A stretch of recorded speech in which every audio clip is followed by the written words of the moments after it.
السلام علیکم and welcome to Iqbal کا پاکستان. ہم نے اپنے پچھلے شو میں اسرار خودی کنکلوڈ کی, جو ڈاکومنٹ اقبال کا جو ہے اور جس کو کبھی بھی پاکستان کی تاریخ جو 60-65 سال ہو چکے ہیں پاکستان کو بنے میں, اس میں کبھی بھی ڈسکس نہیں کیا گیا. اور اس کا کریڈٹ جاتا ہے حکیم زاہد حامد صاحب کو کہ انہوں نے اس ڈاکومنٹ کو اتنے اچھے طریقے سے پاکستانی قوم کے سامنے پیش کیا ہے کہ جو لوگ ہیں وہ بلبلا اٹھیں اور I think they crying out کہ دس از دیر انڈرسٹینڈنگ دیر ڈیسٹنی. اور بہت سارے لوگ they are joining in revolution every day and it makes me feel very powerful that I can take on the world of injustice.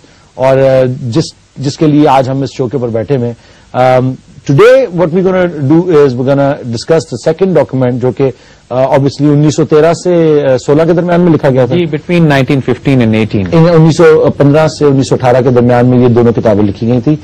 This book is called رموز بے خودی. اور let's just go to حکیم صاحب and let's see what he has to say.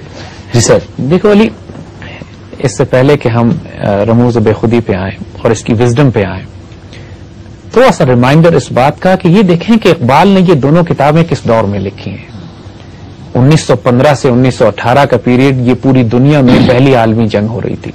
First world war was going. بالکل یہی وہ وقت تھا کہ جب ہندوستان میں آزادی کی تحریکیں پورے عروج پر پہنچنے کے لیے اب جڑ پکڑ رہی تھیں. یعنی خلافت موومنٹ چل رہی تھی, خلافت کو بچانے کے لیے تحریک ہجرت تھی, ترک موالات تھا, ہندو مسلم فسادات تھے.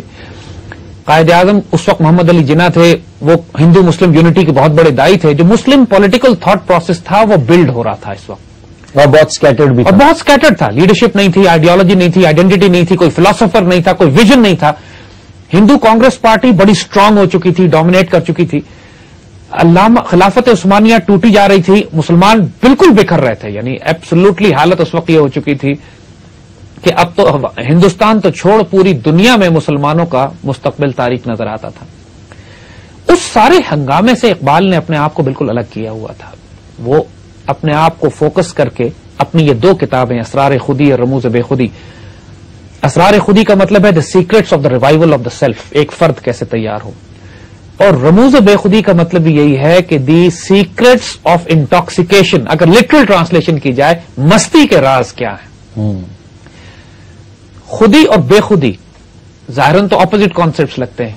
ایک میں یہ ہے کہ انسان ہوش میں آئے اور ایک میں یہ ہے کہ انسان مست ہو جائے, لیکن بنیادی طور پر یہ ایک ہی کانسیپٹ کی دو فارمز ہیں. کیونکہ تصورات یہ تھے کہ پہلے زمانے میں تصوف کے, مسٹیسزم کے یا اسلامک مسٹیکل آئیڈیالوجی کا کانسیپٹ یہ تھا کہ انسان دنیا سے اپنے آپ کو توڑ کر کونے میں بیٹھ کے مست ہو جائے بالکل, اور دنیا سے تعلق توڑ لے. اور اس کو خودی کہا جاتا تھا. اور اس کو کہا جاتا تھا کہ انسان اپنی خودی کو مار رہا ہے, اپنے نفس کو, اپنے انڈیویجول کو, اپنی آئیڈینٹی کو ختم کرنا بہت بڑی معراج سمجھی جاتی تھی. وہ اس دور میں کہ جب مسلمان پوری دنیا پہ حکومت کر رہے تھے اور مسلمانوں کے پاس پولیٹیکل, اکنامک اور ملٹری پاور تھی اور مسلمان دنیا میں ملوث ہوئے تھے, ایسے دور میں دنیا سے نکال کر کونے میں بند کرنا تو اچھا کانسیپٹ لگتا تھا. لیکن ایسے کانسیپٹ میں کہ جب مسلمان دنیا میں ختم ہو چکے ہوں, کوئی پولیٹیکل, اکنامک اور ملٹری پاور نہ ہو, ایسے موقع پر آپ مسلمانوں سے کہیں کہ عمل چھوڑ کر کونے میں بیٹھ جاؤ اور صرف اللہ اللہ کرو, تو یہ تصور تو خودکشی ہوتا, would have been a suicide. So Iqbal came up with this concept کہ جو ٹریڈیشنل تصور مسٹیسزم کا تھا, ایک ریوائو اسپرچل ڈیولپمنٹ کا ہے کہ تم تنہائی میں بیٹھ کے اپنے آپ کو ڈیولپ کرو, وہ آج ویلڈ نہیں ہوگا. آج تم کو نکل کر خانقاہوں سے ادا کرنی ہوگی رسم شبیری. You will have to come out on to the battlefield, on to the main stage, create your own theatre of operation. لیکن اپنے آپ کو جو تم ریوائو کرتے ہو, خودی تم اپنے انورڈلی اپنے آپ کو انٹاکسیکیٹ رکھو. تم نے مستی کی جو بات ہے, جنون کی جو بات ہے, جو اپنے نشے کی بات ہے, اس کو انورڈ رکھو. لیکن outwardly you have to be perfectly balanced. Outwardly you should be a man جو دنیا میں اس طرح آپریٹ کرے کہ جیسے ظاہراً کوئی سیکولر آدمی آپریٹ کرتا ہے. اس کی اسٹریٹجی, اس کی ٹیکٹکس, اس کی پلاننگ, اس کی ایجوکیشن, اس کا ویژن, اس کی ساری ڈاکٹرن باقاعدہ پریگمیٹک ہو, بیس کرے ان ڈاکٹرنس کے اوپر کہ جس طرح تم دنیا میں تبدیلی لاتے ہو. لیکن تمہاری اصل فورسز اسپرچل ہوں گی جو انورڈلی انٹاکسیکیٹ ہونے کی وجہ سے تم ایک super natural mystic meta physics یا اسپرچل ڈائمینشن سے جو تم کنیکٹڈ ہوگے, وہ تمہاری ڈیسٹنی کریٹ کرے گی on ground. Basically you so fulfilled with in exactly کہ آپ مست ہو جائیں گے اور اپنی فلفلمنٹ کے بعد آپ دنیا میں جب باہر آتے ہیں تو you come as a solid being. یعنی اتنا سالڈ اندر سے ہو کہ کوئی تمہیں خرید نہ سکے, کوئی تمہیں ڈرا نہ سکے, کوئی تمہیں بیچ نہ سکے, کوئی تمہیں کمپرومائز نہ کرا سکے, کوئی تمہیں خوف میں مبتلا نہ کر سکے, کوئی تمہیں مجبور نہ کر سکے. یعنی امیجن کریں نا کہ دنیا میں اس لیول کا لیڈرشپ اگر سامنے آ جائے, جس کی نگاہ بھی بلند ہو, سخن دل نواز ہو, جاں پرسوز ہو, جس کی نگاہ سے تقدیریں بدلیں, جو نرم دم گفتگو ہو, گرم دم جستجو ہو, جو پاک دل و رزم ہو یا بزم ہو, پاک دل و پاک باز ہو. یعنی واٹ ایٹریبیوٹس, اتنا پیوریفائڈ آدمی کہ جس کے کردار کو دشمن گواہی دے کہ یہ صادق اور امین ہے. یہ کیریکٹر اندر سے بلڈ ہوتا ہے نا, یہ ظاہری پالیسی اور پلاننگ سے تو یہ کیریکٹر بلڈ نہیں ہوتا. تو پہلا اقبال کا سارا فوکس اسی بات پہ تھی کہ تم اپنی خودی کو ڈسکور کرو, اپنی سیلف ریسپیکٹ کو, اپنی عزت کو, اپنی غیرت کو. ایک دفعہ تم اس کیریکٹر کو شو کرتے ہو تو then you form a community around yourself کہ جو کلیکٹولی موبلائز ہوتی ہے اپنی ڈیسٹنی کریٹ کرنے کے لیے. اور اس کا نام, اس کتاب کا نام انہوں نے رموز بے خودی رکھا. یہاں بے خودی کی بات کی, وہاں خودی کی بات کی. بات ایک ہی کی ہے کہ self Discovery, self revival, owner, dignity, create your own destiny, take charge of the nature around your self. تم کائنات کو کنٹرول کرو, ایلیمنٹس کو کنٹرول کرو, اپنی ذات کو کنٹرول کرو. اور ایون اگر دنیا تمہارے ساتھ موافقت نہیں کرتی ہے تو تم اس دنیا کو تبدیل کر کے نئی دنیا آباد کر دو. اس بات کا انتظار نہیں کرو کہ لوگ تمہارے بارے میں کیا کہتے ہیں. دس ڈاکٹرن, اس کا پریامبل, اس کا آغاز اقبال نے بڑے خوبصورت انداز میں کیا. یعنی پہلے تو وہ اس سے پہلے کہ وہ ایک کلیکٹو ریوائول کی ڈاکٹرن, اس کی وزڈم, اس کی فلسافیکل اور ہسٹوریکل وزڈم سمجھانا شروع کریں انسانیت کو, پہلے وہ بذات خود ملت اسلامیہ کو مخاطب کر کے بات کرتے ہیں. یعنی مسلمانوں کو, ملت کو مخاطب کر کے کہتے ہیں کہ ایک ملت, تمہارا جو مقام ہے, تمہاری جو ریالٹی ہے وہ اتنی فیسنیٹنگ ہے. اور پھر یہ بتاتے ہیں کہ میں نے یہ راز کیسے حاصل کیے. اس پر ہم انشاءاللہ آگے بات کرتے ہیں. Let's take a break since it's an absolute necessity, since we have a couple of very strong sponsors. Let's take a break.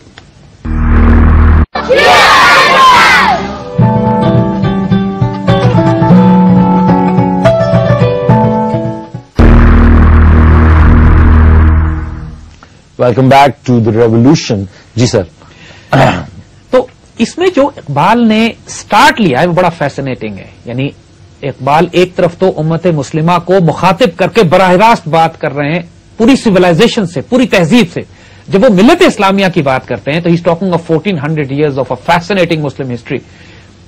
تو اقبال کو شروع اس طرح کرتے ہیں کہ جب لوگوں نے مجھے مغرب کی تعریف کی, لوگوں نے مجھے بتایا کہ مغرب کی western democracy, western economic, social political orders آج کل بڑی دنیا میں بڑا ان کا عروج ہے, بڑا چرچا ہے. پچھلے 200 سال سے پوری دنیا میں ویسٹرن کیپٹلسٹ سسٹم اپنا عروج حاصل کر رہا ہے. چلیے میں بھی بڑا امپریس ہوا, بڑا متاثر ہوا, لیکن جب میں نے ملت اسلامیہ کے چہرے پہ نگاہ ڈالی تو میں اس کا عاشق ہو گیا. یعنی وہ اس طرح, that's how he makes a start. Preamble بڑا خوبصورت ہے. اور اس کے بعد دنیا مجھے قصے سناتی رہی کہ مغرب میں یہ کہا اور مغرب یہ کہتا ہے اور مشرق یہ کہتا ہے. میں تو تمہارے عشق میں ایسا گرفتار ہو چکا ہوں کہ اب اس دام سے نکلنا, اس پھندے سے نکلنا میرے لیے ممکن نہیں ہے. اے ملت اسلامیہ, جو تمہاری اصلیت ہے, جو حقیقت ہے, میں نے دیکھ لیا. تمہاری فیسنیٹنگ بیوٹی کا میں عاشق ہو چکا ہوں. اور اب میں تمہارے ساتھ, میری تاریخ, میرا اٹھنا بیٹھنا جینا مرنا ملت اسلامیہ اب تیرے ساتھ. یعنی اٹس اے فیسنیٹنگ, جس طرح وہ کسی اپنی بلوڈ سے مخاطب ہو کے بات کرتا ہے. اقبال ملت اسلامیہ کو مخاطب کر کے اپنا بلوڈ کہتے ہیں, مگر اس کے ساتھ اپنے بڑے خوبصورت راز بھی کھولتے ہیں. یہ بتاتے ہیں اقبال اس میں کلیئرلی, واضح طور پر کہ مجھے یہ سارے راز پتا کس طرح چلے. اور جب اقبال یہ بتاتے ہیں کہ یہ سارے راز جاننے کے پروسیس انہوں نے کس طریقے سے گزرے, میں راتوں کو جاگا, میں رویا, میں نے اللہ کے حضور درخواست کی, میں نے اپنے پورے جگر کو خون کر دیا, میری آنکھوں سے آنسو نکلنا شروع ہو گئے, میں نے اپنے آپ کو جلا کے فنا کر دیا, اس طرح جیسے ایک شمع, ایک موم بتی اپنے آپ کو جلا کے اپنے ہی اندر اپنے آپ کو ختم کر لیتی ہے. تب جا کے یہ راز مجھے ملنا شروع ہوئے. اقبال نے اپنا تعارف کرا دیا اس میں. یہ سب پریامبل ہے, یعنی اصل ڈاکٹرن تو آگے آئے گی, لیکن یہ سٹارٹ یہ بتا رہے. تو اس کو ہم اب لیتے ہیں. It's a fascinating document. یعنی it is actually so deep, اتنا پروفاؤنڈ ہے کہ آدمی پہ تھوڑی دیر کے لیے سکتہ طاری ہو جاتا ہے کہ یار اتنی بڑی تہذیب, اتنا بڑا تمدن, اتنی بڑی آئیڈیالوجی, آج تک میں اس سے محروم کیسے تھا. کتنی بڑی بد نصیبی ہے کہ آج تک میں نے رموز بے خودی پڑھی کیوں نہیں تھی. دنیا کے فیسنیٹنگ ترین ڈاکومنٹس میں سے ہے یہ for a national collective revival. کسی قوم اسلامیہ کو اگر زندہ کرنا ہے تو اس کے لیے جو بینچ مارک ڈاکومنٹ ہے اسرار خودی کے بعد دیٹ از رموز بے خودی. یہ انسپائرڈ ڈاکومنٹس ہیں. یہ وہ ڈاکومنٹس ہیں کہ جن کو لکھنے کے لیے مولانا جلال الدین رومی اور بڑے بڑے بزرگوں نے ایکچولی ویژنز میں آ کے اقبال سے کہا تھا کہ اس کو لکھو. اقبال ایکنالج کرتے ہیں کہ سپر نیچرل فورسز نے مجھ سے یہ ڈاکومنٹ لکھوایا ہے فار اے پرپز, اور اس ڈاکومنٹ کو آئندہ آنے والے کئی سو سالوں میں بھی یہ ہر قوم جو اپنے آپ کو اگر ریوائو کرنا چاہتی ہے تو ان ڈاکومنٹس کو استعمال کرے گی. دیکھیے ان ڈاکومنٹس کی ٹرانسلیشن اس زمانے میں مغرب میں ہوئی تھی, اسرار خودی کی اور رموز بے خودی کی, اور پوری یورپ میں ایک ہنگامہ برپا ہو گیا تھا کہ مشرق سے ایک آدمی اٹھا ہے جس نے کلیکٹو نیشنل ریوائول اور انڈیویجول ریوائول کے لیے ایسے ڈاکومنٹس لکھ ڈالے جو اس سے پہلے کئی سو سال اور اس کے بعد کئی سو سال میں کبھی نہیں لکھے جائیں گے. مغرب نے اقبال کی قدر کی. ٹرانسلیشنز اردو میں نہیں ہوئی تھی, اس سے پہلے انگریزی میں ہو چکی تھی اور پوری دنیا کی زبانوں میں ٹرانسلیٹ ہو کے یہ پاگلوں کی طرح لوگ اس کو خرید رہے تھے. اور اس کے علاوہ یہ بھی سننے میں آتا ہے کہ بہت سارے ممالک جو تھے اقبال ڈے بھی منایا کرتے تھے, اور اسی وجہ سے یعنی ہم لوگ آج یقین نہیں کرتے ہیں لیکن پوری دنیا میں اقبال ڈے منائے جاتے تھے. اقبال یورپ میں جب ٹریول کرتے تھے تو بڑے بڑے بادشاہ اور اس زمانے کے حکمران اور وزراء اور دانشور اور پی ایچ ڈی اور نوبل پرائز ونرز اقبال سے ملنے کی درخواستیں کیا کرتے تھے. لائن لگی ہوتی تھی کہ اقبال 1 منٹ کے لیے ہمارے پاس آ جائے. میسولینی جو اٹلی کا بہت بڑا ڈکٹیٹر تھا, اس نے اقبال کو اٹلی انوائٹ کیا اور باقاعدہ اقبال سے مشورہ مانگا کہ ہم اپنے اٹلی کو ریبلڈ کرنا چاہتے ہیں تو اس کے لیے فلسافیکل ڈاکٹرن آپ کی ہوگی, آپ ہمیں گائیڈ کریں کہ ہم نے اپنی اتنی بڑی قوم کو کیسے بنانا ہے. اقبال شروع میں, اور انہوں نے بڑی فیسنیٹنگ اس کو مشورے بھی دیے. اقبال کا گیم پلان دیکھیے کہ اقبال یورپ کو مسلمان کرنا چاہتے تھے تو اقبال نے مشورہ دیا میسولینی کو کہ تم نیشنلزم میں اتنے تقسیم ہو چکے ہو کہ کوئی فرینچ آ کے اٹلی میں آباد نہیں ہوگا, کوئی انگریز آ کے اٹلی میں آباد نہیں ہوگا, کوئی جرمن آ کے اٹلی میں آباد نہیں ہوگا, کیونکہ تم لوگوں نے اپنے آپ کو قومیتوں میں توڑ لیا. دنیا کی ایک قوم ہے جو قومیت کے اس کانسیپٹ پہ یقین نہیں رکھتی, وہ مسلمان. ٹھیک, تو تم ایسے کرو کہ پوری دنیا سے لاکھوں مسلمان لا کے اٹلی میں آباد کر لو, اور اس کے نتیجے میں تم کو فریش بلڈ ملے گا, نیو تھاٹ پروسیس آئے گا, نئی ویلیو سسٹمز آئیں گی, کیونکہ تمہارے مغرب نے اپنی ویلیوز گم کر دی ہیں. تو تم کو دوبارہ ویلیوز چاہیے, فیملی لائف چاہیے. اٹلی واز آلسو ویٹیکن بھی تو وہاں بیٹھا ہوا تھا نا, روم کے اندر. روم کے اندر وہ بھی بیٹھے. تو that was almost impossible for, مگر اقبال ورکڈ آن میسولینی. جب موقع ملا تو انہوں نے اس کے ذہن میں یہ آئیڈیا ضرور ڈالا. And Mussolini could not do that naturally, اس لیے فیشسٹ آبجیکٹو تھے اس کے. شروع میں اقبال نے میسولینی کی بڑی تعریف بھی کی because Mussolini was soft in the beginning, آہستہ آہستہ بگڑا وہ. مگر مقصد کہنے کا یہ جو بات ہم کر رہے ہیں اس کا آبجیکٹو یہ ہے کہ دنیا کے اس وقت کے جو طاقتور ترین حکمران اور بادشاہ تھے وہ اپنا فخر محسوس کرتے تھے کہ اقبال کے ساتھ چند منٹ گزار سکیں, اقبال سے مشورے لے سکیں. ایک کال لیں گے, آپ یہیں پہ پلیز روک کے رکھیے گا. کال لیں گے. ہیلو جی السلام علیکم. وعلیکم السلام. کون صاحب بول رہے ہیں؟ جی جی جی جی. If I may say so, first of all, I've been deprived of such a good discussion for such a long time, and hats off to you people. And secondly, if I may say, and if I may suggest, you people are such influential people, کیا ہم اس بک کو ہمارے course کا حصہ نہیں بنا سکتے؟ جی بہت شکریہ آپ کے سوال کا. آئی تھنک کہ بالکل یہ بننی چاہیے ایز اے کورس کا حصہ. ہم جو بات کر رہے ہیں وہ یہی کر رہے ہیں. ماشاءاللہ جو دوست نے ہماری بات کی ابھی کہ بدنصیب ہوگی مسلمان ملت اور انسانیت اور خصوصاً پاکستانی قوم اگر یہ اقبال کی دونوں ڈاکٹرنز اسرار خودی اور رموز بے خودی پہلی کلاس سے لے کر ہمارے پی ایچ ڈی تک ہمارے نیشنل کانسٹیٹیوشن کا حصہ نہ بن جائیں, ایکڈیمک کانسٹیٹیوشن کا, ہمارے کریکولم کا, ہمارے میڈیا میں ان کتابوں کو تو اس طرح پروموٹ کرنا چاہیے کہ جس طرح یہ ہمارا قومی ترانہ ہے, نیشنل اینتھم ہے. How would you think that would be possible? دیکھیے پہلی بات تو انڈیویجول اور سیلف ریوائول. جب ہم ایک معاشرے میں ایک چیز کو اتنا اسٹرانگلی پروموٹ کر دیتے ہیں تو پھر ظاہر ہے کہ مجبور ہو کے حکومت کے لوگوں کو بھی اس کو اپنے کریکولم میں اپنے کورسز میں ڈالنا پڑتا ہے. ایک خوف طاری کر دیا کہ فارسی کی کتابیں لہذا ہاتھ مت لگاؤ. ایسے مجبور لوگوں کو ہم دیتے کیوں ہیں, ایوانوں میں گھسنے کیوں دیتے ہیں؟ بس یہ ہمیں وہ لوگ چاہیے جو مجبور نہ ہوں. اور بات وہ یہی ہوئی ہے کہ یہ اس لیے دیکھیے آپ کو غیرت, عزت, ڈگنیٹی اور آنر کا کمپیرزن اسی وقت ہوتا ہے کہ جب آپ ذلت, رسوائی, جہالت کو ساتھ دیکھیں. جی ہوا یہ ہے کہ جہالت اور رسوائی تو ہم دیکھ رہے ہیں اپنے آس پاس جو پچھلے 60 سال سے نظر آ رہی ہے. مگر ہمیں ڈگنیفائڈ اور آنریبل لیڈرشپ ابھی تک نظر نہیں آئی. ابھی تک لوگ اس ڈسبلیف میں چلے جاتے ہیں کہ ایسا مرد مومن کو ایگزسٹ بھی کرتا ہے. یعنی جو بات ہم کر رہے تھے کہ آپ کو اور ہم کو بہت سے لوگوں نے تھریٹ اس بات پہ کیا ہے کہ جی you people have to be fakes. کیوں؟ بیکاز آپ ابھی تک زندہ ہیں. اس لیے کہ ابھی تک آپ کو بین کیوں نہیں کیا, اور اوپر سے آپ کے پاس اسپانسرز بھی ہیں, اور اس لیے کہ آپ کو لوگوں نے اس سسٹم نے ابھی تک آپ کو ایلیمنیٹ کیوں نہیں کر دیا. تو یقیناً کہیں نہ کہیں آپ اس سسٹم کے ساتھ وابستہ ہوں گے. وہ اس وجہ سے کہ لوگ یہ سمجھتے ہیں نعوذ باللہ کہ اس پورے نظام کو چلانے والے یہ کفر زائنس سیائی یہ اس نظام کو چلا رہے ہیں. It's not happening like this. اس نظام کو اللہ چلا رہا ہے. اللہ کا اپنا نظام ہے. فرعونوں کے گھر میں موسیٰ پیدا ہو جاتے ہیں. اسی طرح پوری کائنات اسی طرح چلتی ہے. We are product of I at least think I'm a product of that system. Allama Iqbal, every body, even حضور صلی اللہ علیہ وسلم کی نبوت کے پروسیس کو آپ دیکھیے تو اسی کفر کے معاشرے میں حضور پیدا ہو کے بڑے ہوئے ہیں نا. اور آپ جیسا کہ بتا رہے تھے کہ وہ بتوں کے ہوتے ہوئے بھی کہ بتوں کے ہوتے بھی طواف جاری ہوتے تھے. تو بات یہی ہے کہ اللہ تعالیٰ جب کام لینا چاہتا ہے, اقبال کو ایلیمنیٹ کرنا کون سی مشکل بات تھی؟ صحیح بات ہے. نہ کوئی سیکورٹی, نہ کوئی کچھ, نہ کوئی سیاسی لیڈر, نہ پیسہ, نہ باڈی گارڈ. وہ بےچارے دھوتی چارپائی پہ بیٹھے ہوتے تھے, دھوتی بنیان پہن کے. اس بابے کو مارنا کون سا مشکل کام تھا؟ اللہ جب کام کرانا چاہتا ہے تو اللہ کی فورسز آپریٹ کرتی ہیں, اور ہر فورس سی آئی اے نہیں ہوتی کہ جناب دنیا سی آئی اے چلا رہی ہے. اللہ کی اپنی فورسز بھی ہیں جو نظر بھی آتی ہیں اور کچھ نظر نہیں بھی آتی. And this is what the dimension which is integral part of Muslim belief. اللہ بچانے والا ہے, اللہ مارنے والا ہے, اللہ رزق دینے والا ہے, اللہ عزت دینے والا ہے. یہی سب سے بڑا بلیف ہے نا مسلمانوں کا. Once you get over that, ڈر ختم ہو جائے آپ کے اندر سے, بھوک کا, عزت کا. انسان کو خوف اسی بات کا ہے نا کہ جی میرا رزق مار لیں گے, میری عزت بےزتی کر دیں گے, مجھے جان سے مار دیں گے. With that we're going to take a break. Once we come back, we're going to discuss this further.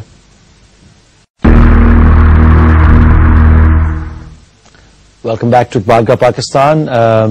جی سر, آپ کھانسنے سے پہلے کچھ بڑی انٹینس باتیں کر رہے ہیں. سر باتیں تو واقعی اتنی انٹینس ہیں کہ یہاں کھانسی تو چھوٹی بات ہے, یہ تو تن بدن میں آگ لگا دیتے. صحیح کہہ رہے ہیں, میں یہاں بیٹھا فیل کر رہا ہوں. They set you on fire. They actually burn you. This is how Iqbal also felt. Iqbal جب اپنا تعارف کراتے ہیں تو یہی کہتے ہیں کہ میں اس فقیر کی طرح, اس شمع کی طرح جلا ہوں جس کی ساری آگ, جس کا شعلہ, جس کی تپش اس کے اپنے وجود کو جلا دیتی. I burnt myself like this. اور اس عشق و جنون اور دیوانگی کے بغیر کہ جب انسان کو سوائے اللہ کی ذات کے, ماں سوائے اللہ کے کچھ نظر نہ آ رہا ہو کائنات میں, کوئی تبدیلی نہیں آتی ہے. You need to burn yourself. ہوش, عقل, فہم, سمجھ, اس کے ساتھ دنیا کی ایڈمنسٹریشن تو گزارا کی جا سکتی ہے, لیکن انسان کو اس کی عروج پر, اس کی فلائٹ پر, اس کی معراج پر لے جانے کے لیے اس کے خودی کی, اس کے انفس کی, اس کے قلب کی گرمی, حدت چاہیے, ہیٹ چاہیے. بالکل. اور ایک چھوٹی سی چڑیا جو ایک پودے سے ایک دوسرے پودے تک اور ایک شاخ سے دوسری شاخ اچھلتی کودتی رہتی ہے, اس چڑیا کے لیے ممکن نہیں ہے کہ ہزاروں فٹ اوپر اڑنے والے شاہین کی پرواز کا اندازہ بھی کر سکے کہ وہ کیا زندگی گزارتا ہے, کہ وہ شاہین کیا زندگی گزارتا ہے, اس کو کیا ٹربولنس فیل ہوتی ہے, اس کو کیا ہیڈ ونڈ ملتی ہے, اس کو کیا ویو ملتا ہے دنیا کا, وہاں سے وہ جو ڈائیو کرتا ہے شکار کے لیے اس میں کیا ایڈرلن رش ہوتا ہے, اس کو صحیح کہہ رہے ہیں, اس کو کیا جنون اور دیوانگی نظر آتی ہے اس پرواز پہ اکیلے اڑنے میں. وہ چھوٹی چڑیا تو نہیں فیل کر سکتی. تو انسانوں کا بھی یہی حال ہوتا ہے. اقبال کا شاہین ہے ہی وہ وجود. تو شاہین ہے بسیرا کر پہاڑوں کی چٹانوں میں, جب وہ بات کرتے ہیں تو شاہین ہے شہ لولاک ہے, تم رسول اللہ کے شاہین ہو. اقبال تو مومن کو کہتے ہی شاہین ہے, کیونکہ مقصد اس کا یہی ہے کہ تمہاری پرواز اتنی بلند ہوتی ہے, تمہاری نگاہ اتنی بلند ہوتی ہے, تمہاری جرت اتنی یونیک ہوتی ہے کہ اس ہائٹ پہ بھی you like to stay solo, you like to fly alone, کیونکہ تمہارا کمپیرزن نہیں کیا جا سکتا, کوئی تمہارے مقابلے کا ہوتا نہیں.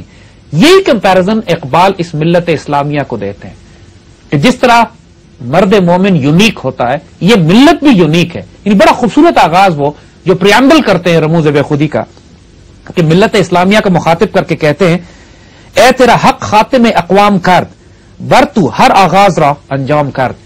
اللہ تعالیٰ نے, اے ملت, اللہ تعالیٰ نے تم کو خاتم الاقوام بنایا ہے کہ تمہارے بعد کوئی قوم اور نہیں آئی. جس طرح حضور خاتم الانبیاء ہیں, حضور صلی اللہ علیہ وآلہ وسلم کے بعد نہ کوئی نبی آئے گا نہ آ سکتا ہے. اور جو کوئی شخص نبوت کا دعویٰ کرے یا اپنے آپ کو اس کو خرافات اس کے ذہن میں یہ گھس جائیں کہ وہ نبی بن سکتا ہے, تو سوائے کفر کے اور فساد کے اور تباہی و بربادی کے کچھ بھی نہیں ہے. اسی طرح یہ ملت, اس کے بعد کوئی اور قوم نہیں آئے گی. ہم خاتم الاقوام ہیں, ہماری قوم بھی خاتم الاقوام ہے, اور اس قوم پر اللہ نے ہر ابتدا کی انتہا کر دی ہے. یعنی جو آدم علیہ السلام کے وقت سے جو انسان کو نئی نئی قومیں نئے نئے مذہب آنا شروع ہوئے تھے، اب انتہا ہو گئی ہے. اس کے بعد اب کوئی قوم نہیں آئے گی، کوئی رسول نبی نہیں آئیں گے. اے ملت تم آخری ہو زمانے میں، جس کو اقبال نے اردو کے کلام میں کہا تھا کہ تو زمانے میں اللہ کا آخری پیغام ہے. تم اللہ تعالیٰ کا آخری پیغام جو زمانے میں اترا. قرآن کے بعد کوئی کتاب نہیں ہے، اللہ کے رسول صلی اللہ علیہ وسلم کے بعد کوئی نبی نہیں ہے، اس ملت اسلامیہ کے بعد کوئی قوم نہیں ہے. تو اگر قیامت تک آنے کے لیے اللہ نے ذمہ داری دی ہے لیڈرشپ کی، تو تمہیں دی ہے. Realise your importance. یہ مت سمجھو کہ تمہارے بعد کوئی دوسری قوم آئے گی جو دنیا کو ریفارم کرے گی. تم نے کرنا ہے. Do you realise what it means? It means ساری رسپانسبلٹی اب تمہاری ہے. ادھر ادھر دیکھنا بند کر دو. اے ملت تیرے نیک لوگ انبیاء کی مانند ہیں. انبیاء کی مانند ہیں، یعنی یہ حضور صلی اللہ علیہ وسلم کی ایک حدیث ہے کہ جو اس امت کے نیک لوگ ہوں گے ان کا انجام نبیوں کے ساتھ ہوگا. وہ نبی نہیں ہوں گے لیکن نبیوں کے ساتھ بیٹھے ہوں گے، اور لوگ پوچھیں گے کہ یہ کس قوم کے نبی ہیں، تو فرمایا جائے گا کہ یہ حضور صلی اللہ علیہ وسلم کی امت کے اولیاء ہیں، فقراء ہیں، علماء ہیں، کہ جن کا انجام نبیوں کے ساتھ ہے. بیکاز رسپانسبلٹی نبیوں والی ہے، ڈیوٹی نبیوں والی ہے، کہ جو جس طرح نبی پہلے آ کے قوموں کو بیدار کرتے تھے، اب یہ حضور کے امتی یہ کام کریں گے. کوئی نبی مزید نہیں آ سکتا. تو یہ ذمہ داری اس امت کی ہے. اے ملت تیرے نیک لوگ انبیاء کے مانند ہیں، اور تیرے لوگ جو ہیں چاک جگروں کو جوڑنے والے ہیں. یعنی جب قومیں پھٹ جاتی ہیں، قومیں بکھر جاتی ہیں، نفرتیں پیدا ہو جاتی ہیں، لسان میں، زبان میں، قومیت میں، سیاسی مذہبی گروہوں میں قومیں تقسیم ہو جاتی ہیں، تو تم ان کو جمع کرتے ہو، ان کو جوڑتے ہو، ایک ملت بناتے ہو. You turn them into a nation, you turn them into a community of humanity. تم انسانیت کو جوڑنے والے لوگوں میں سے ہو. تو اپنی رسپانسبلٹی سمجھو. Understand the duty, understand the role that has been given to you. اور اے ملت تم نے اہل کلیسا پہ نظر رکھی ہوئی ہے. اے ملت آج تمہارا المیہ یہ ہے کہ تم سب کچھ یورپ کی طرف دیکھتے ہو. تم پوپ سے کہتے ہو ہمیں لیڈ کرے، تم ویٹیکن کی طرف دیکھ رہے ہو، تم ان سے اپنی morality، اپنی ویلیوز، اپنا economic, social, political, judicial system لینا چاہتے ہو. اے ملت تم کعبے سے بہت دور چلے گئے ہو. دیکھو ہر قوم کا ایک سینٹر آف گریوٹی ہوتی ہے، ہر قوم کا ایک مرکز ہوتا ہے. اگر اس خانہ کعبہ کا مقصد کیا ہے؟ خانہ کعبہ کا صرف وہ کالے رنگ کی ایک پتھر ایک عمارت تو نہیں ہے کہ جس کی طرف مسلمان صرف سجدہ کرتے ہیں. It is representation of an ideology. It is a representation کہ کائنات میں تم کدھر بھی ہوگے تمہاری سینٹر آف گریوٹی اللہ کے رسول کی طرف ہونی چاہیے. تم نہ یورپ کی طرف دیکھ سکتے ہو، نہ چائنا کی طرف دیکھ سکتے ہو، نہ رشیا کی طرف دیکھ سکتے ہو، نہ تمہیں اپنے اندر ہندو بنانے کی ضرورت ہے، نہ تم دہلی سے تمہیں کوئی ہدایت ملے گی. اس پوری ملت کو، چاہے تم سینٹرل ایشیا سے لے کر ویسٹ افریقہ تک پھیلے ہوئے ہو، تم یورپ سے لے کر یمن تک پھیلے ہو، انڈونیشیا تک پھیلے ہوئے ہو، آسٹریلیا تک ہو، تمہارے لیے فوکس سینٹر آف گریوٹی خانہ کعبہ ہے. تم جب خانہ کعبہ سے دور چلے جاؤ گے پھر ہر قسم کی آئیڈیالوجی تمہارے دماغ میں گھسنے لگے گی، اور ہر وہ آئیڈیالوجی خانہ کعبہ بن جائے گی، اور ہر وہ آئیڈیالوجی کو تم خدا بنا لو، جو کہ شرک ہے، جو کہ شرک ہے بیسکلی. تو تم کیا کر رہے ہو؟ What are you doing? What have you done?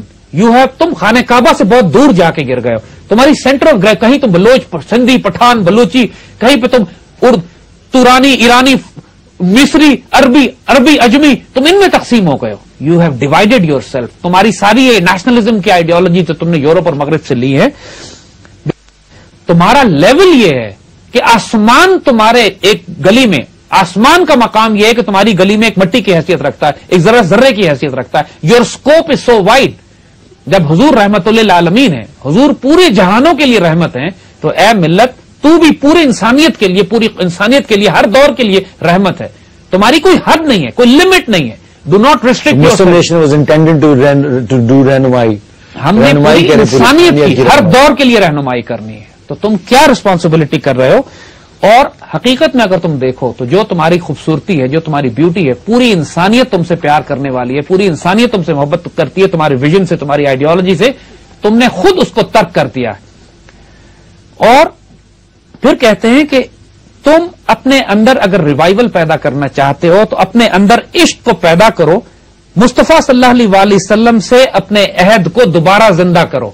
یعنی بڑا خوبصورت کہ تازہ کن با مصطفیٰ پیمان خیش، یعنی حضور صلی اللہ علیہ وسلم سے تم نے جو عہد کیا تھا، یعنی اس ملت کی بات ہو رہی ہے، اب انڈیویجول کی بات نہیں ہے، ملت کی بات ہے. پوری ملت اسلامیہ، تم لوگ جب کعبے سے دور چلے گئے تو اس کے نتیجے میں حضور صلی اللہ علیہ وسلم سے تمہارا تعلق ٹوٹ گیا. وہ جو عشق تمہارا حضور کے ساتھ تھا، وہ جو اس پوری ملت کی سینٹر آف گریوٹی رسول اللہ صلی اللہ علیہ وسلم کے ساتھ تھی، این میری شمل جو اقبالیات پہ بہت اسپیشلسٹ ہیں، جرمن ماشاءاللہ وہ خاتون، ان کا ذکر ہم پہلے بھی کر چکے ہیں، انہوں نے ایک فیسنیٹنگ کتاب لکھی ہے. اس کتاب کا ٹائٹل ہے and Muhammad is his messenger.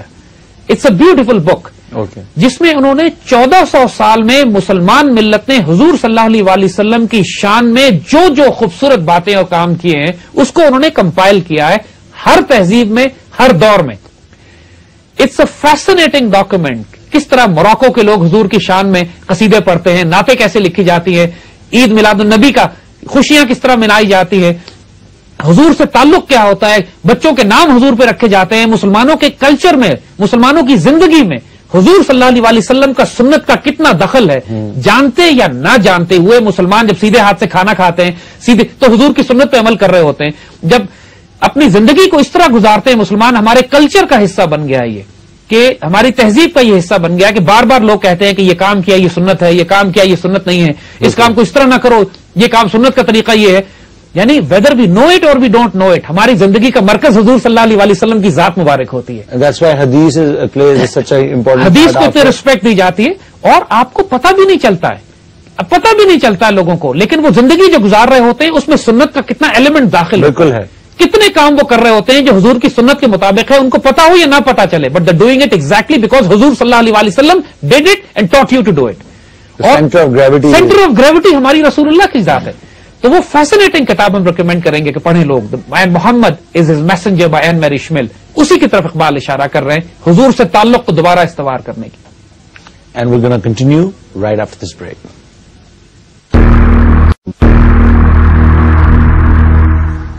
Welcome back. We're going to continue with this document called Ramooz Bے خودی. ڈاکٹر صاحب، سوری حکیم صاحب، آپ کو ایسے ہم نے زبردستی ڈاکٹر بنا دی ہے. شاید لوگ آپ کو باقی ڈاکٹر سے میں وہ جو بیچارے سچ مچ پی ایچ ڈی کرتے ہیں، محنت کرتے ہیں، جو ڈیزرو کرتے ہیں ڈاکٹر کہلائیں، ان کے ساتھ زیادتی ہوگی کہ اگر آپ مجھے ڈاکٹر کہیں. حکیم القوم. I am just a humble person, a student trying to learn and share the risk that Allah has blessed us with.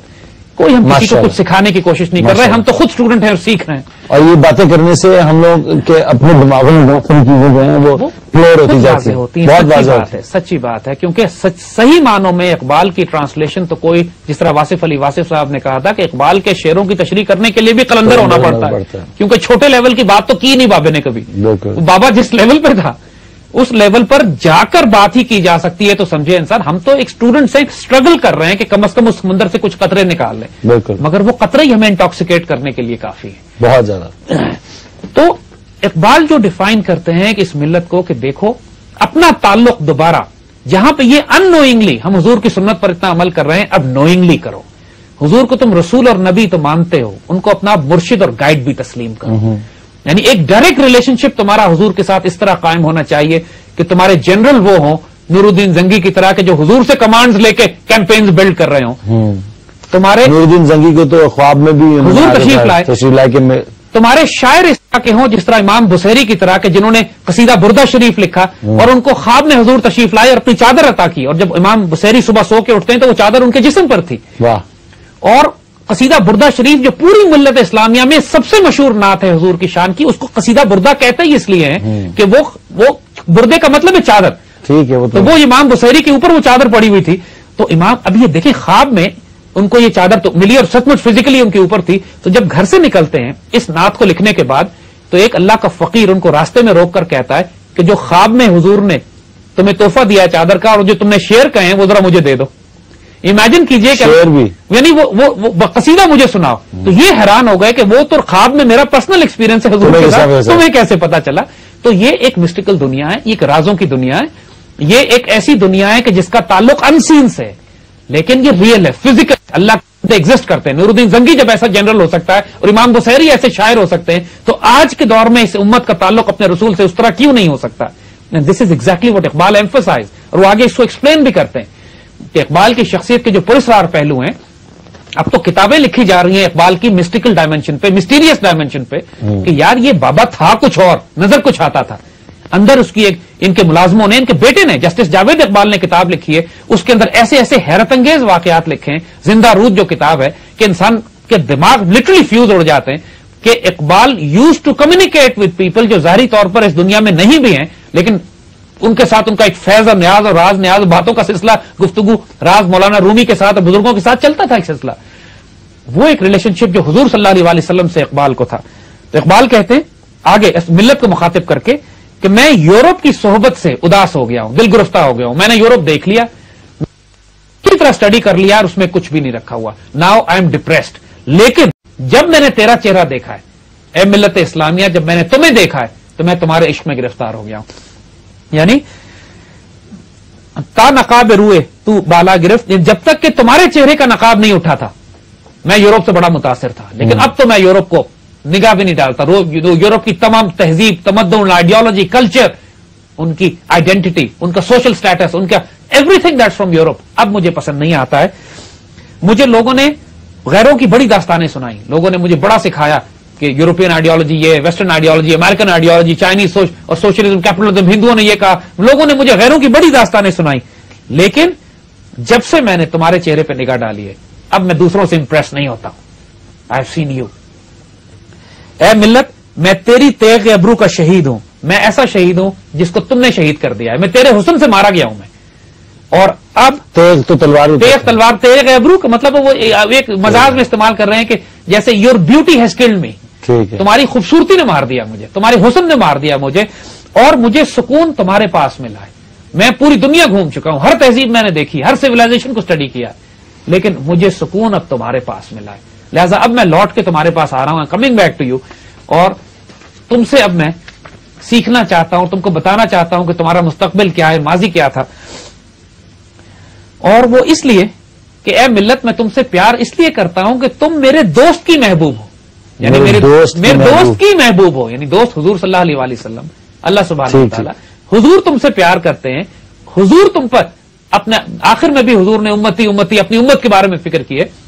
جب میرے دوست کی تم محبوب ہو, مجھے حضور سے عشق ہے, حضور تم سے پیار کرتے ہیں, تو میں تم سے پیار کرتا ہوں. یعنی میرا ریلیشن شپ تم سے اپنے دوست کے حوالے سے ہے. اور اس طرح ہو تم میرے پہلو میں جیسے دل ہوتا ہے. یعنی اگر اے ملت تمہیں کوئی نقصان پہنچا تو ایسا جیسے کہ میرا دل نکال کے لے گیا, کسی نے میرے دل کو ختم کر دیا, تو پھر میں زندہ نہیں رہ سکوں گا. I will not live without you.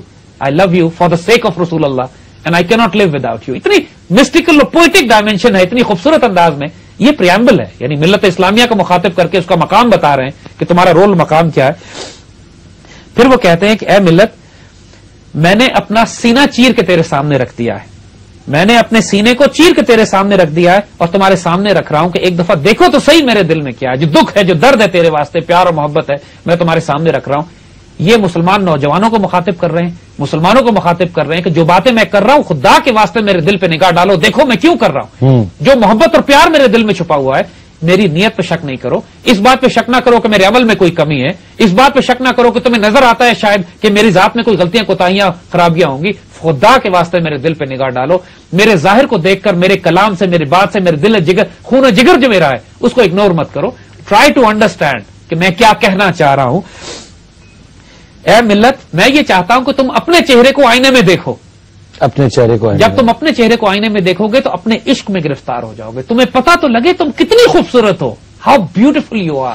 Which is also true to some extent کہ آپ دیکھیں پاکستان ہو یا مسلمان کہیں بھی ہو, مسلمان کے اوپر کوئی بھی مصیبت کسی بھی حصے میں دنیا کے ہو تو مسلمان اس کو فیل کرتے ہیں. اپنی امت کے لیے ایک بہت زیادہ, آئی ڈونٹ تھنک کہ یہ کسی اور ریلیجن کے اندر اتنا زیادہ ہے بالکل جو کہ مسلمانوں کے اندر ہے. I mean not in evil way as the Zionist would do it, but مسلمانوں کا ایک بڑا اسپرچل بانڈ ہے آپس میں, چاہے وہ بہت گہرا تعلق ہے. یعنی جب آپ wherever they are حج پہ جاتے ہو جو اتنا بڑا برادرہڈ کی مثال نظر آتی ہے, کالا گورا, مشرق مغرب, عربی اجمی, سارے فرق ختم, سارے سفید احرام میں ایک اللہ کو جھک رہے ہیں. اور جتنی چیریٹی اور جتنا سیکریفائس اور جتنا صدقہ آپ کو حج میں نظر آتا ہے, زندگیوں میں آپ کبھی اس کو جانتے نہیں ہو, کبھی ملے نہیں ہوتے, اور سب کچھ لوگ لٹا رہے ہوتے ہیں ایک دوسرے کے اوپر, خرچ کر رہے ہوتے ہیں, سیکریفائس کر رہے ہوتے ہیں صرف اجر کے لیے. کوئی آپ کی خدمت کر رہا ہے, کوئی ہاتھ دھلا رہا ہے, کوئی وضو کرا رہا ہے, کوئی کھانا کھلا رہا ہے, آپس میں ایک برادرہڈ پرپز ہوتی ہے. تو یہ امیزنگ کانسیپٹ کہتے ہیں ملت تو اپنے چہرے پہ نگاہ تو ڈال, تجھے اپنے چہرے سے اپنے آپ سے عشق نہ ہو جائے تو کہنا. یہ سب چیزیں دیکھنے کے لیے very intense. Let's take a break. Welcome back to the revolution. As we are progressing in our revolution, let's just conclude this show tonight کیونکہ آج ہم نے رموز بے خودی سٹارٹ کی ہے. It's a very powerful document. It's a very powerful document Ali. یعنی actually this document gives us goosebumps, I tell you that. یعنی ہم اس کو جب پڑھتے ہیں تو ہمارے رونگٹے وجود میں کھڑے ہوتے ہیں. And I feel that current going through me. And I somehow feel connected with my own nation, امت مسلمہ کو, امت مسلمہ کی یہ ملت کا تصور, یہ امت کا تصور جو اقبال دے رہے ہیں, یہ نیشنلزم میں پابند نہیں ہے. اور جس طرح وہ یہ بات کرتے ہیں کہ اے ملت تو اپنے آپ کو بھول گئی ہے, اپنے چہرے کو دیکھ تو صحیح آئینے میں, تجھے پتہ لگے تو کتنی خوبصورت ہے. اور پھر اقبال اب اپنی طرف آتے ہیں کہ میں یہ سب کیا کرنے جا رہا ہوں, میں تمہارے ساتھ کرنے کیا لگا ہوں. کہتے ہیں کہ میں تمہیں پرانی داستانیں ایک دفعہ پھر سناؤں گا تاکہ تمہارے سینے کے زخم دوبارہ سے ہرے کر دوں, زخم دوبارہ تمہیں لگ جائیں. یعنی ابھی جو تم ٹھنڈ میں بیٹھی ہوئی ہو, جسے عام اصطلاح میں کہتے ہیں, میں تمہیں چاہتا ہوں تمہیں چوٹ لگے. جو ادائے ناز سے پھٹ گیا اس چاک دل کو رفو نہ کر, کہ نصیب ہو تجھ کو دید حق اسی چاک دل کی دراڑ سے. یعنی جو دل ٹوٹے, کہ نصیب ہو تجھے نصیب ہو تجھے دید حق اسی چاک دل کی دراڑ سے. یعنی وہ جو تمہارا دل ٹوٹے گا, جو دل کے اندر تمہارے ایک کریک آئے گا, اس کریک سے تم کو اللہ نظر آئے گا, دیدار حق ہوگا, تمہیں اللہ تعالیٰ کا دیدار, اس کا نور نظر آنا شروع ہو جائے گا. دل ٹوٹنا ضروری ہوتا ہے, دل توڑنا ضروری ہوتا ہے. جو انسان بہت سکون سے ہو, اس کو کوئی دکھ نہ ہو, کوئی تکلیف نہ ہو, وہ مست ہوتا ہے بلکہ غافل ہو جاتا ہے. جب انسان کو کوئی چوٹ لگتی ہے, اپنا کوئی قریبی پیارا انتقال کرتا ہے, کوئی نقصان ہوتا ہے, کوئی بیماری لگ جاتی ہے, پھر لوگوں کی فطرت ہے کہ وہ اللہ کی طرف رجوع کرتے ہیں. بالکل کرتے ہیں. خدا تجھے کسی طوفان سے آشنا کر دے کہ تیرے موجوں میں اضطراب نہیں ہے. تم ٹھنڈ میں ہو, اللہ کرے تمہیں کسی طوفان سے آشنا, بہر کی موجوں میں اضطراب نہیں ہے. اضطراب چاہیے نا, بے چینی چاہیے نا. بہت اقبال نے یہ جو کہا ہے کہ خدا تجھے کسی طوفان سے آشنا کر دے, یہ دعا ہے اقبال کی. نوجوانوں کو مخاطب کر کے کہتے ہیں کہ تم جو دنیا میں غافل ہو گئے ہو نا, اللہ کرے تمہیں کوئی چوٹ لگے ٹھیک سے, تاکہ اس چوٹ کے نتیجے میں تم ایک طوفان میں برپا اور کہو کہ یا اللہ. یہ جو آج کل ہمارے ساتھ پاکستان میں ہو رہی ہے, ہمیں چوٹیں لگ رہی ہیں, اور اسی کے نتیجے میں شاید یہ ساری قوم, وہ جو انہوں نے دوسری جگہ پہ کہا تھا کہ مسلمان کو مسلمان کر دیا طوفان مغرب نے. اگر عثمانیوں پہ کوہ غم ٹوٹا تو کیا غم ہے, خون 100,000 انجم سے ہوتی ہے سحر پیدا. اگر عثمانی ترک مسلمانوں پر قیامت ٹوٹ گئی تو کون سا غم ہے؟ اس قیامت کے نتیجے میں ہی قوم زندہ ہوگی اور اٹھے گی. شہیدوں کا خون جب تک نہ جائے اس وقت تک قوموں کی آبیاری نہیں ہوتی, قومیں نہیں اٹھتی. تو یہی کہہ رہے ہیں کہ دیکھو یہ قوم جو اپنے آپ سے, میں تمہارے تازہ زخموں کو تازہ کروں گا, اور وہ قوم جو اپنے آپ سے ناواقف ہے, میں نے اب اللہ سے درخواست کی ہے کہ اس کو ہمیشہ ہمیشہ کے لیے دوبارہ زندگی عطا کر دی جائے. دیکھیے یہاں بشارت شروع ہو گئی ہے, یہاں پہ گلیڈ ٹائڈنگز آ رہی ہیں اقبال کی طرف سے کہ وہ قوم جو اپنے آپ سے ناواقف ہے, اب میں نے اللہ سے درخواست کر دی ہے. اپنا رول دیکھیے, اپنا رول یہاں پہ ظاہر کر رہے ہیں. میں نے اللہ سے درخواست کی ہے کہ اب اس قوم کو زندہ بھی کیا جائے گا اور ہمیشہ ہمیشہ کی زندگی بھی دی جائے گی. اب جو قوم عروج حاصل کرے گی, اب زوال نہیں ہے اس کو, اب اس نے عروج پہ ہی جانا ہے. اور پھر کہتے ہیں میں نے آدھی رات کے وقت اٹھ کے خاموشی, جب دنیا میں خاموشی چھائی ہوئی ہوتی تھی, میں اس وقت روتا تھا. دنیا سوتی تھی, میں روتا تھا. میں نے اللہ کے آگے گریہ ازاری کی, میں رویا, میں نے ہنگامہ برپا کر دیا, کائنات ہلا دی میں نے اللہ کے آگے رو رو کے. جب وہ بات کہتے ہیں نا اسرار خودی میں کہ جب دنیا اللہ کے بندے کے ساتھ موافقت نہیں کرتی تو آسمان سے جنگ کرتا ہے, تو یہاں پہ وہ یہی کہتے ہیں کہ جب دنیا کو میں نے دیکھا کہ اس طرح کیا کہ میرے قابو میں نہیں ہے, میں نے آسمان سے جنگ کی, میں نے اللہ سے جنگ کی, میں نے ہنگامے برپا کر دیے. یہاں سیکرٹس بتا رہے ہیں کہ میں نے یہ راز کس طرح حاصل کیے. وہ اقبال جن پر لوگ اعتراض کرتے ہیں, نعوذ باللہ وہ شراب پیتے تھے, یا نعوذ باللہ وہ بری عورتوں کے پیچھے جاتے تھے, یا نعوذ باللہ وہ شریعت پہ نہیں تھے, اقبال نے ساروں کا جواب یہاں پہ دے دیا کہ تم ظاہر ہو, جاہل ہو, تم میرے ظاہر کو دیکھنے کے بعد عجیب فضول خرافات اور جھوٹ تہمت مجھ پہ باندھتے ہو. میری زندگی گزری ہے راتوں کی تاریکی میں کھڑا ہو کر اللہ تعالیٰ کے حضور تمہاری خاطر رونے میں, اللہ سے درخواست کرنے میں کہ یا اللہ اس قوم کو زندگی عطا کر دے کہ یہ ہمیشہ کے لیے پھر اس کے بعد زندہ ہو. یہ اقبال اتنا خوبصورت اپنا تعارف اس میں پریمبل میں بے خودی کا, اور اس کی تفصیل پہ ہم آگے جائیں گے. دیر یو ریئلائز کہ جو شخص قوم کو تبدیل کرنا چاہتا ہے اس کو اپنے آپ کو کتنا جلانا پڑتا ہے, اس کو اپنے آپ کو کتنا برن کرنا پڑتا ہے. جب تک کہ سیلف سیکریفائس کر کے اپنے آپ کو ختم نہ کر دے وہ قوم کو زندہ کرنے کے قابل نہیں ہوتا. یہ بذات خود ایک رول ماڈل ہوتے ہیں ہمارے لیڈرز کے لیے. آج سبق ہے اس میں, جو اس قوم کو زندہ کرنا چاہتے ہیں کہ تمہارے کردار کے ساتھ تم قوموں کو زندہ نہیں کر سکو گے. اس کردار کو فالو کرو جو اقبال نے کیا تھا, دا ریوائولسٹ, مجدد جو ہوتے ہیں. سو اس پر انشاءاللہ ہم آئندہ بات کریں گے انشاءاللہ تعالی. جیسا کہ آپ یہ آج کا شو آپ نے دیکھا ہے, اور ہمارا جو رموز بے خودی کا پہلا ایپیسوڈ تھا, اس کے اوپر ہم اور فردر بات کریں گے. اور بیسکلی قوم کو جگانا چاہتے ہیں, اور لیکن یہ نہیں چاہتے قوم سے کہ وہ بم دھماکے کرے, یہاں سڑکوں پہ نکل کر پتھراؤ، جلاؤ، گھیراؤ، اور اس قوم کو ہم نہیں بنانا چاہتے. ہم اس قوم کو بنانا چاہتے ہیں جو کہ اقبال نے انویژن کیا تھا، اور یونٹی آف پرپز کے ساتھ. اینڈ انشاءاللہ this revolution will continue and this revolution will be televised انشاءاللہ تعالی. Thank you very much.